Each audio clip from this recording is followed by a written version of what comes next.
Bonjour mes amis, que Dieu vous bénisse tous, que le Saint-Esprit vienne illuminer la compréhension de chacun pour que les personnes puissent comprendre la parole de Dieu et évidemment en tirer bénéfice pour leur vie, atteindre les promesses que Dieu a écrites, déterminées dans sa parole. Parce que la parole de Dieu n'est pas la parole comme la parole de n'importe quelle personne, n'importe quel homme, leader ou politicien ou philosophe ou sage. Non, la parole de Dieu, lorsque Dieu a dit, elle est arrivée. Lorsque Dieu parle à travers sa parole, lorsque Dieu parle à travers sa parole, avec nous, avec vous par exemple, cela arrive. Mais il est évident que pour l'écouter, la comprendre, vous devez être humble.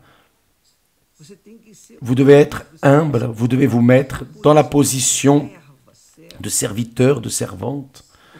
Parce que si cela n'arrive pas, si vous êtes arrogant, si vous considérez être quelque chose, si vous continuez à considérer que vous êtes cette créature, si vous vous trouvez considéré et si vous continuez à maintenir ce que vous pensez, alors la parole de Dieu va tomber dans le vide, rien n'arrivera avec vous.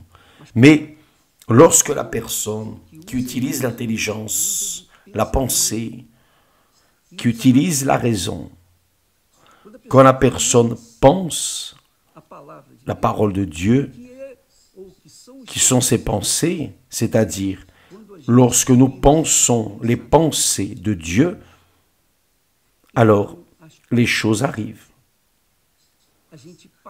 Nous commençons à voir le caractère de Dieu. Le caractère de Dieu, parce que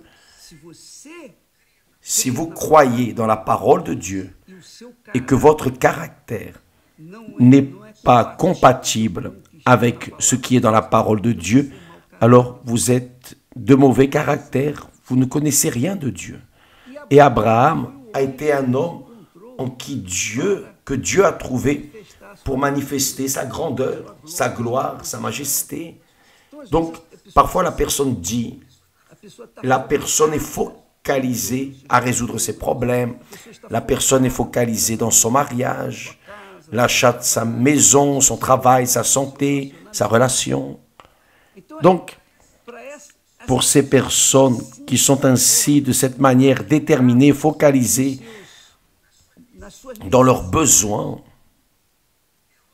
il est évident qu'elles n'auront pas d'oreilles pour entendre la parole de Dieu. Mais si pour un instant, vous commencez à penser ce que Dieu a dit, raisonner, utiliser l'intelligence, la raison, non le cœur, parce que le cœur, c'est l'émotion, le cœur, c'est le sentiment. Le cœur, c'est l'âme qui pleure, qui rit, qui souffre, qui gémit. Ça ne sort pas de là, mais la tête, qui est l'esprit, c'est là où nous pouvons écouter la voix de Dieu et la comprendre si nous avons l'humilité.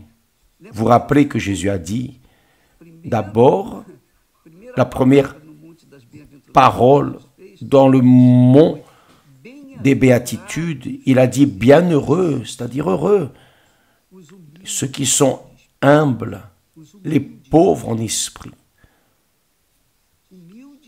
Pauvres en esprit, humbles.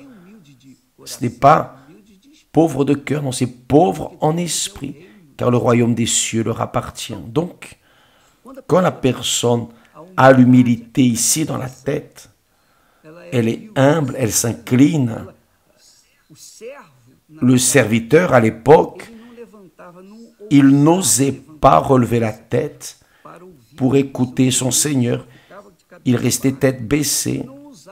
Il n'osait pas lever la tête pour parler à son Seigneur à cette époque, à l'époque d'Abraham. Bien, c'est ce qui doit être. Qui a du bon sens courbe sa tête pour écouter ce que Dieu veut d'elle. C'est la réalité. Faites attention. Dieu a trouvé en Abraham cette humilité, cet esprit, cette foi, cette loyauté. Et alors il a été rendu, beaucoup de nations ont été engendrées de lui. C'est pour cela Dieu a dit, je te multiplierai à l'extrême, à l'extrême. C'est-à-dire Dieu a accompli la parole qu'il avait promise à Abraham. Et je demande, est-ce que Dieu s'est fatigué? Est-ce qu'il est devenu vieux? Non, Dieu est Dieu, il est esprit, mes amis. Il parle. Et il parle à notre esprit. Il ne parle pas dans le cœur. Il parle dans l'esprit, dans notre intellect. Parce que nous devons penser, raisonner. Et alors, décider si nous allons obéir ou pas. Parce que si la décision est dans le cœur, nous allons, ah d'accord, je veux, mais le cœur est trompeur. Et parce qu'il est trompeur, Dieu ne confie pas en lui, Dieu ne parle pas au cœur, il parle dans la tête, dans l'esprit, l'intelligence, l'intellect, le rationnel. Malheureusement, beaucoup de personnes, malheureusement, croient avec le cœur. C'est pour cela que la foi qu'elles ont n'a pas de support, de soutien, n'a pas de base. C'est une foi émotive. C'est une foi émotive. Et c'est pour cela que la plupart de ceux qui disent croire dans la parole de Dieu vivent une vie misérable, mesquine, fracas, une vie de péché. Ah, je n'arrive pas à contrôler, j'aimerais faire la volonté de Dieu, mais je n'y arrive pas. Pourquoi? Parce que vous n'êtes pas en train de penser avec la tête. Vous pensez avec le cœur, et là, ça ne marche pas. Mais quand la personne est rationnelle, intelligente, quand Dieu a dit à Abraham, « J'établirai mon alliance entre moi et toi », quand Dieu a dit cela, l'alliance que nous utilisons dans le mariage est en or ou en argent, quoi que ce soit, mais elle est sur le doigt, on la voit, mais l'alliance que Dieu fait avec nous, cette alliance est invisible, elle est là dans la tête. Et lorsqu'elle est dans la tête, la personne obéit à sa parole. C'est sa parole. Ce n'est pas l'émotion, le sentiment, c'est la parole, c'est sa parole. Donc sa parole s'établit. Sa parole trouve la bonne terre, celle où la parole va donner du fruit. C'est la réalité. Par exemple, quand une personne va à l'université, elle utilise quoi? Le cœur? Non, elle utilise la tête. Si elle utilise le cœur, elle ne va pas se former.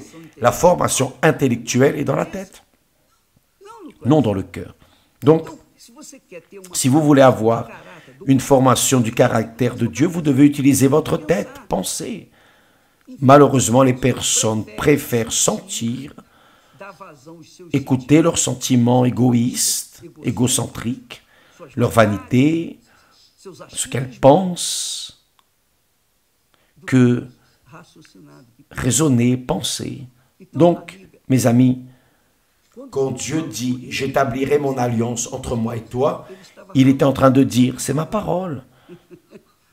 La parole de Dieu est le pont entre vous et Dieu. C'est le pont entre Dieu et votre tête, votre esprit. Dieu est esprit et il parle dans l'esprit.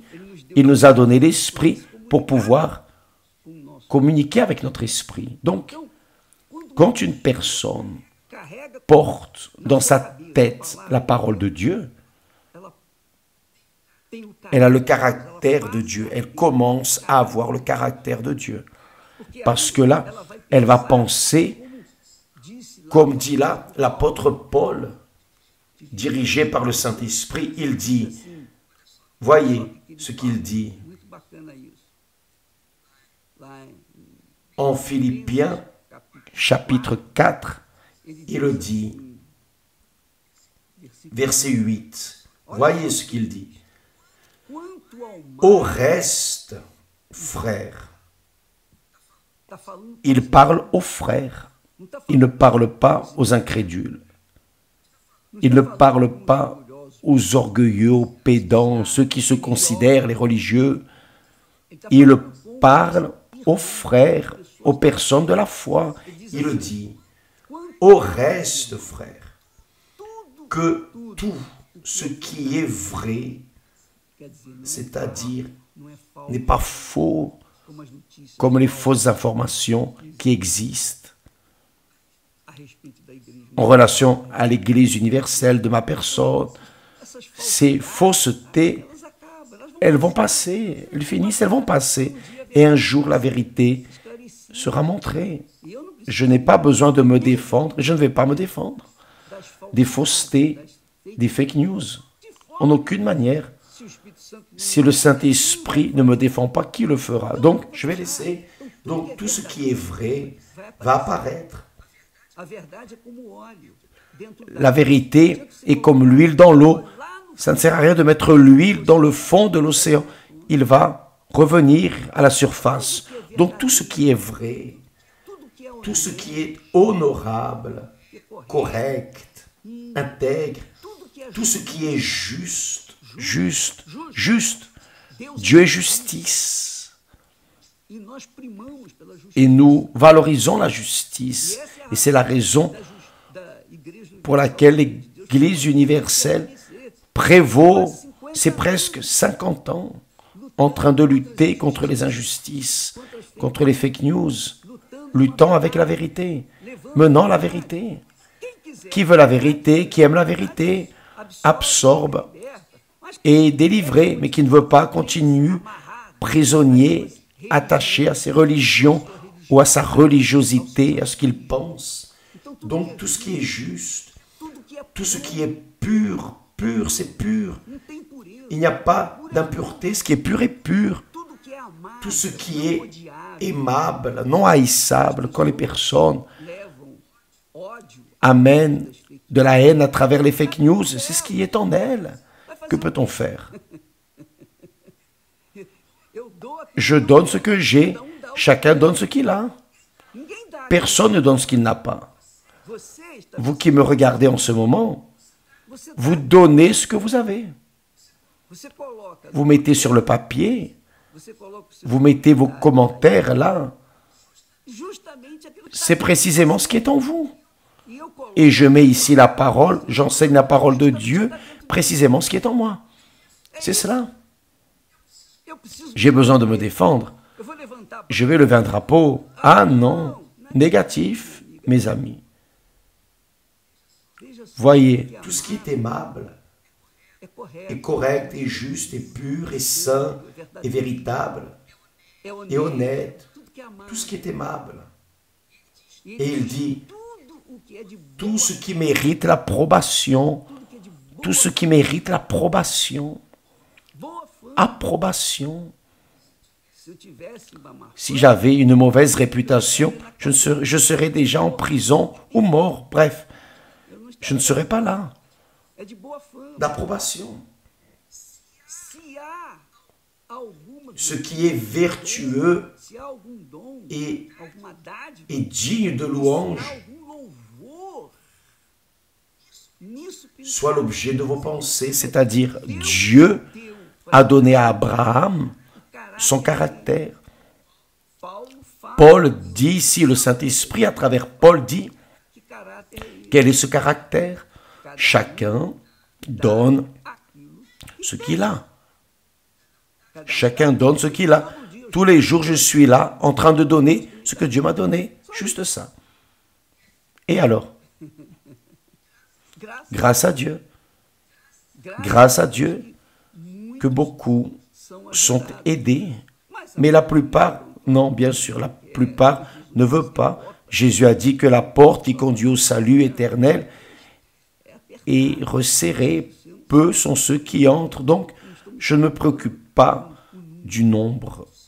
Beaucoup sont appelés, a dit le Seigneur. Peu élus. Donc, les élus absorbent la parole de Dieu, la mettent en pratique et commencent à avoir le caractère de Dieu et marchent avec Dieu. Marchent dans la présence de Dieu. Marchent dans la présence de Dieu. Même si même s'ils sont critiqués, calomniés, etc. Peu importe.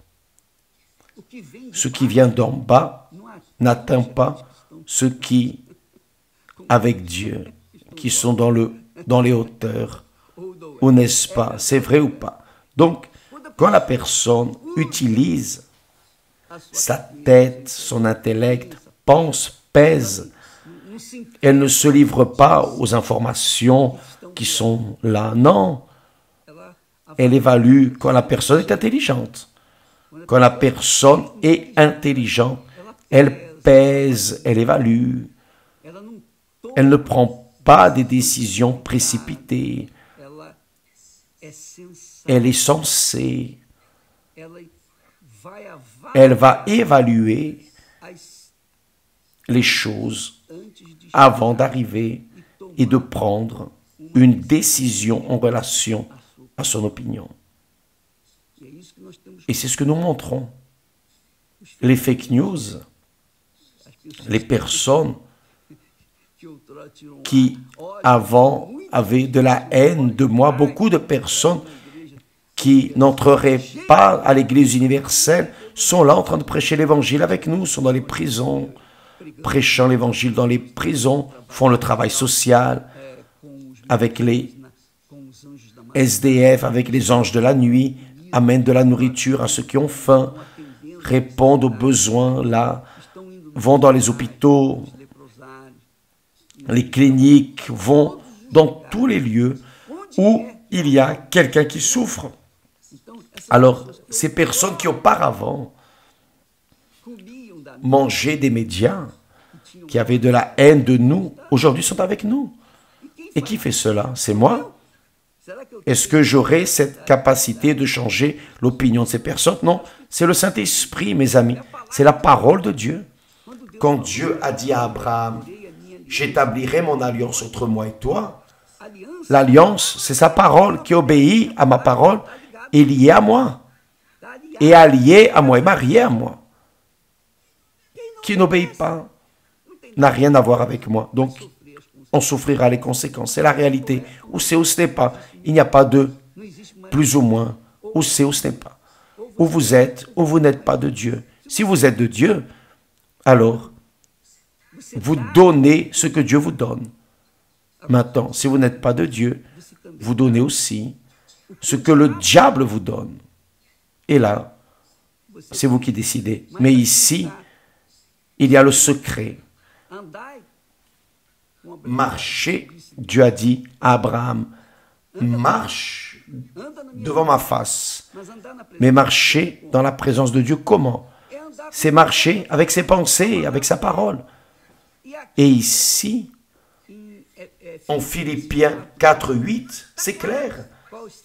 Quelles sont les pensées de Dieu? D'accord? Nous en restons là. Ce soir, nous serons ici au temple à 20 h dans la thérapie de l'amour, vous donnant ce que j'ai reçu, vous donnant des expériences au-delà de ce que Dieu m'a donné, qui est sa parole. Il m'a donné une épouse, il m'a donné une famille, il m'a donné un foyer, il m'a donné une maison spirituelle, une famille de Dieu. Il me l'a donné, donc je peux prier pour votre famille.